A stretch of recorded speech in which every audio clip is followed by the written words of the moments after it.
Imaginez-vous vous réveiller avec une nouvelle qui pourrait changer le destin de votre pays et du monde entier.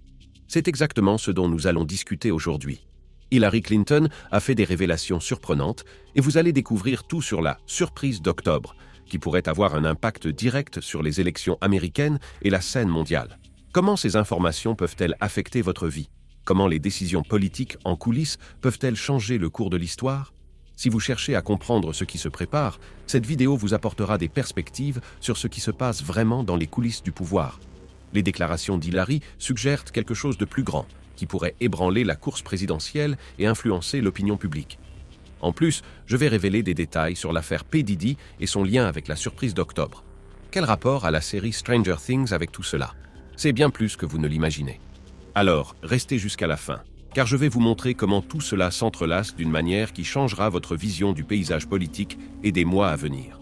À la fin, vous aurez une vue claire de la manière dont ces informations peuvent vous préparer à ce qui s'annonce. Alors, entrons dans le vif du sujet d'aujourd'hui. Hillary a tout révélé lors d'une récente interview sur ce qu'elle pense être la surprise d'octobre. La surprise d'octobre est toujours un événement important dans la course à la Maison-Blanche et elle a donc un impact mondial.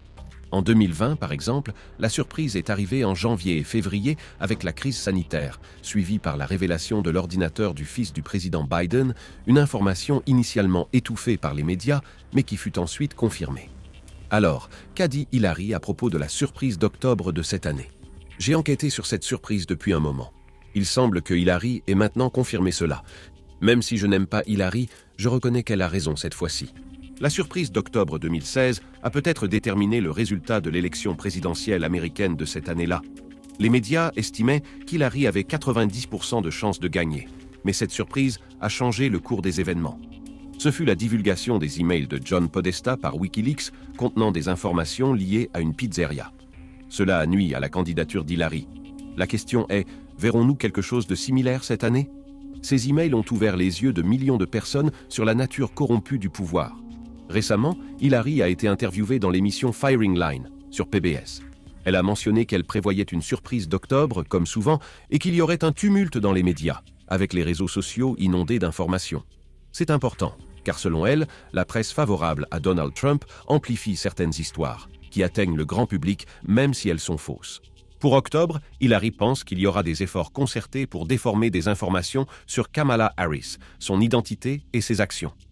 Elle a également fait référence à ce qui s'est passé en 2016, mentionnant une fausse histoire sur un prétendu trafic impliquant une pizzeria. Elle a souligné que bien que cette histoire ait semblé absurde, elle a eu un impact considérable. Hillary a insisté sur le fait qu'en 2016, même avec 90% de chances de gagner, ces fausses histoires l'ont blessée, et que quelque chose de similaire pourrait arriver à Kamala Harris.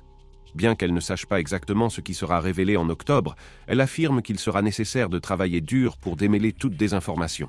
Cela nous rappelle ce qui se passe actuellement avec l'affaire P. Diddy, où de nombreuses allégations sur des comportements inappropriés surgissent. Hillary conclut que, à l'approche de l'élection présidentielle, l'affaire P. Diddy pourrait être utilisée pour influencer l'opinion publique. Elle pense que les médias pourraient lier l'affaire P. Diddy à la fois à Kamala Harris et à l'ancien président Donald Trump. Revenons à l'affaire P. Diddy. Il est important de se rappeler que de nombreuses personnes ont déclaré avoir été lésées par lui, y compris des dizaines de jeunes de l'époque qui ont révélé des faits très troublants. Je vais devoir utiliser un langage un peu codé pour parler de ces événements. Lors des fêtes privées organisées par P. Diddy, les festivités commençaient normalement, mais dans la nuit, une partie plus exclusive se déroulait avec des invités triés sur le volet. Ceux qui participaient à cette phase restreinte devaient consommer une certaine boisson et des témoins affirment qu'après l'avoir ingérée, les participants ne se souvenaient de rien. Ils se réveillaient le lendemain désorientés avec des signes que quelque chose de très grave s'était produit. Les récits de ces fêtes décrivent un événement rituel où des abus étaient commis devant un groupe de célébrités. Ces personnalités n'étaient pas de simples spectateurs, elles participaient activement. Diddy s'assurait que les victimes ne se souviennent de rien en leur donnant cette substance. L'avocat Tony Buzbee, qui représente plus de 100 personnes affirmant avoir été victimes de P. Diddy, a récemment déclaré lors d'une conférence de presse le 1er octobre que les noms des personnes impliquées seraient bientôt dévoilés et que cela choquerait le public. Il a promis de révéler aussi qui a permis que ces événements se produisent, assurant qu'il continuerait à défendre les victimes, quels que soient les puissants impliqués. Il a détaillé le déroulement de ces soirées et garanti que toutes les informations seront rendues publiques. En plus de ce qu'a mentionné Hillary, un groupe de haut niveau des services de renseignement américains a découvert une série d'événements programmés pour les 3 derniers mois de l'année, d'octobre à décembre. Ces analystes ont présenté une évaluation extrêmement révélatrice et je vais partager une partie de ces informations avec vous aujourd'hui. Pour commencer, parlons d'un sujet qui semble tiré d'un film, mais qui est directement lié. La série Stranger Things. Cela peut sembler surprenant, mais il existe aussi un lien avec le projet Philadelphie et le projet Montauk, des sujets dont vous n'avez peut-être jamais entendu parler. Il y a également des références à d'autres œuvres comme le film ou le livre Les chèvres du Pentagone, le film Civil War et le concept de programmation prédictive. Beaucoup se souviennent du film Eyes Wide Shut. Ce film est directement lié à ce que nous allons discuter. Bien qu'il ne révèle qu'une petite partie de ce qui se passe vraiment dans les cercles du pouvoir, il nous donne une idée superficielle de ce qui se passe en coulisses. La vérité est beaucoup plus profonde et troublante que la plupart ne peuvent l'imaginer. Nous allons commenter les informations apportées par ce groupe de renseignements sur ce qui est à venir dans les prochains mois. Préparez-vous à une analyse profonde et perturbante, car les révélations indiquent que les événements à venir pourraient changer de nombreux aspects de notre réalité. Et si je vous disais que l'histoire de Stranger Things est basée sur des faits réels? Vous avez peut-être déjà regardé la série, mais si ce n'est pas le cas, je vous la recommande vivement. Stranger Things n'est pas seulement un divertissement, c'est une série remplie de messages qui, si vous avez des yeux pour voir et des oreilles pour entendre, peuvent révéler beaucoup sur le monde qui nous entoure, de la réalité spirituelle au fonctionnement des services de renseignement et des coulisses du pouvoir mondial. Ce que beaucoup ne savent pas, c'est que le titre original de la série n'était pas Stranger Things, mais Montauk. Cette version originale de la série fait directement référence au projet Montauk, une prétendue expérience secrète qui aurait eu lieu à la pointe de l'île de Long Island et qui impliquait des tests sur le contrôle mental et des expériences sur le temps. Ces informations sont documentées dans le livre Montauk Project, Experiments in Time de Peter Moon. La série, tout comme le livre, aborde des thèmes tels que le croisement entre l'ordinaire et l'extraordinaire et l'intersection entre la peur et la curiosité, très similaires aux classiques du cinéma des années 80. L'idée était de capturer ce sentiment de mystère et de peur, en offrant au public un mélange de surnaturel et de drame humain, quelque chose que Spielberg et Stephen King ont maîtrisé dans leurs œuvres. Donc, lorsque vous regardez Stranger Things, vous voyez bien plus qu'un simple hommage au cinéma des années 80. Vous regardez une histoire qui reflète des aspects de la réalité et fait référence à des projets qui ont vraiment eu lieu. La série est une forme de programmation prédictive, quelque chose que nous avons déjà vu dans d'autres productions, comme le film Les chèvres du Pentagone et Eyes Wide Shut. Tout cela montre que, parfois, la fiction peut être utilisée pour nous préparer ou nous exposer à certaines réalités cachées. Le projet Montauk n'en est qu'un exemple. Ce concept d'utiliser la fiction pour introduire subtilement des idées auprès du public est réel et largement documenté. Par conséquent, lorsque vous regardez Stranger Things, il vaut la peine de garder l'esprit ouvert et de se demander ce qui est réellement montré derrière la narration cinématographique. Aujourd'hui, nous allons aborder une prévision sur des événements qui pourraient se produire d'ici décembre, basée sur les analyses de certains membres des services de renseignement américains connus sous le nom de Remote Viewers ou visionnaires à distance. Mais avez-vous déjà entendu parler de la vision à distance? Cette technique permet d'essayer de visualiser des événements futurs étant une forme de perception extrasensorielle étudiée par les États-Unis depuis des décennies, comme dans le cadre du projet Stargate. Le projet Stargate, créé en 1977 à Fort Meade, Maryland, par la Defense Intelligence Agency, DIA, et le SRI International, Stanford Research Institute, avait pour objectif d'étudier le potentiel des phénomènes paranormaux pour un usage dans le renseignement militaire. Au fil des années, le projet a eu différents noms de code, notamment Gondola Wish, Grill Flame, Center Lane Project, Sunstreak et enfin Stargate en 1991. Cette histoire est largement explorée dans le livre Les chèvres du Pentagone de John Ronson, qui a ensuite été adapté en film. Bien que le film soit une comédie, le livre est un travail d'investigation sérieux qui plonge profondément dans les détails du projet Stargate et de ses expériences impliquant la vision à distance. L'objectif du projet Stargate était d'étudier la capacité des gens à voir des événements, des lieux et des informations à distance, à la fois dans l'espace et dans le temps. Parmi les principaux participants figuraient des personnalités comme le lieutenant Frederick Holmes Atwater, connu sous le nom de Skip Atwater, et le général Albert Stubblebine III, qui devint plus tard président de l'Institut Monroe, spécialisé dans la recherche en perception extrasensorielle. Les remote viewers utilisaient des techniques pour tenter d'obtenir des informations militaires importantes grâce à la vision à distance. Et le projet comprenait une équipe qui incluait le Major Dames, le sergent Joseph McMonigle et d'autres figures importantes du renseignement. Soyez vigilants, car ces informations peuvent tout sembler être de la fiction, mais elles ont une base réelle largement documentée. En 1995, la population américaine a découvert l'existence du projet Stargate. Mais que s'est-il passé ensuite? Ils ont fait un hangout limité à ce sujet. Qu'est-ce qu'un hangout limité? Fondamentalement, ils ont exposé une partie du projet au public, admettant qu'il était réel, mais ont affirmé qu'ils arrêtaient les activités parce que le projet n'avait pas eu le succès escompté. Et qu'est-ce que cela signifie? Cela signifie qu'ils ont officiellement fermé le projet, mais ont commencé un nouveau, sous un autre nom, poursuivant les recherches dans l'ombre. C'est une stratégie pour éteindre quelque chose publiquement, tout en l'améliorant secrètement.